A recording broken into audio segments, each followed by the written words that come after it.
প্রিয় বন্ধুরা, তোমাদের সকলকে স্বাগত জানাই অপূর্ব প্রাইমারি সেন্টার ইউটিউব চ্যানেলে। আজ আমি তোমাদের সঙ্গে তোমরা যারা চতুর্থ শ্রেণীতে পড়ো তোমাদের তৃতীয় পর্যায়ক্রমিক মূল্যায়ন 2025কে লক্ষ্য করে বাংলা বিষয়ের একটি রচনার ক্লাস নিয়ে এলাম।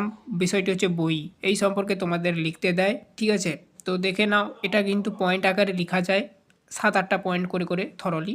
তো সেটাও আমি দেখিয়ে দেবো। প্রথমে এইরকমই একবারে থরলিও লেখা যায় 5 নাম্বারের। তো দেখে নাও কি লিখবে। বই মানুষের জ্ঞান ও বন্ধুর একটি প্রধান উৎস। আমরা বই পড়ে নানান ধরনের তথ্য জানতে পারি। গল্পের বই, কবিতার বই, বিজ্ঞান বই, সব বই আমাদের অনেক সমৃদ্ধ করে।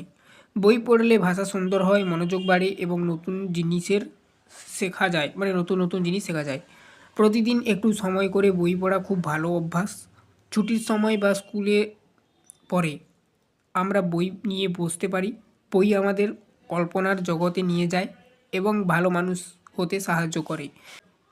এই জন্য সবাইকে বই পড়ার অভ্যাস গড়ে তোলা উচিত, ঠিক আছে? আচ্ছা, আরেক প্রকার দেখাবো, তার আগে একটু নির্দেশ দিয়ে দিয়েছি। নিচে বই নিয়ে চতুর্থ শ্রেণী উপযোগী পয়েন্ট আকারে রচনা করিয়ে দেওয়া হলো। এরকমই থরলি তোমরা পয়েন্ট দিয়ে দিয়ে লিখতে পারো। এখানে আমি 8টা পয়েন্ট দিয়েছি, দেখে নাও। প্রথম পয়েন্ট, কিভাবে লিখবে? বই মানুষের জ্ঞান অর্জনের অন্যতম মাধ্যম। তৃতীয় নম্বর পয়েন্ট, তোমরা যেহেতু ছোটো এভাবে লিখলে হবে, ঠিক আছে? বই পড়লে আমরা নতুন নতুন তথ্য ও শিক্ষা পাই। তৃতীয় নম্বর পয়েন্ট, গল্প, কবিতা, বিজ্ঞান, ইতিহাস বিভিন্ন ধরনের বই রয়েছে।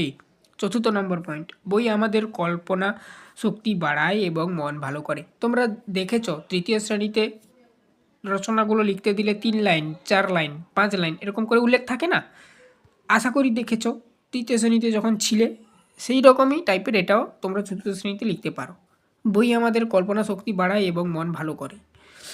নিয়মিত বই পড়লে ভাষা সুন্দর হয় ও মনোযোগ বাড়ে, মানে বাড়ে আর কি, মনোযোগ বাড়ে। 6 নাম্বার পয়েন্ট, পাঠ্য বই ছাড়াও অবসর সময়ে গল্পের বই পড়া খুব আনন্দদায়ক। 7 নাম্বার পয়েন্ট, বই আমাদের ভালো অভ্যাস গড়ে তোলে এবং চরিত্র গঠনে সাহায্য করে।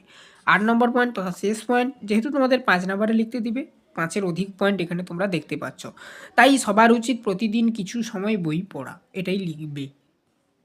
আশা করি তোমরা 5-এর 5 এটা লিখলে পাবে, কিংবা থরলি ওটা যেটা প্রথমে দেখেছি সেটা লিখলেও 5-এর 5 পাবে। চ্যানেলে নতুন থাকলে সাবস্ক্রাইব করো, বেল আইকন অপশানে সেভ রাখো। এর আগে আমরা অনেক রচনা করে দিয়েছি, না দেখে থাকলে প্লেলিস্টের মধ্যে পাবে। প্লেলিস্ট লিঙ্ক এই ভিডিও ডিসক্রিপশানে দেওয়া রইল।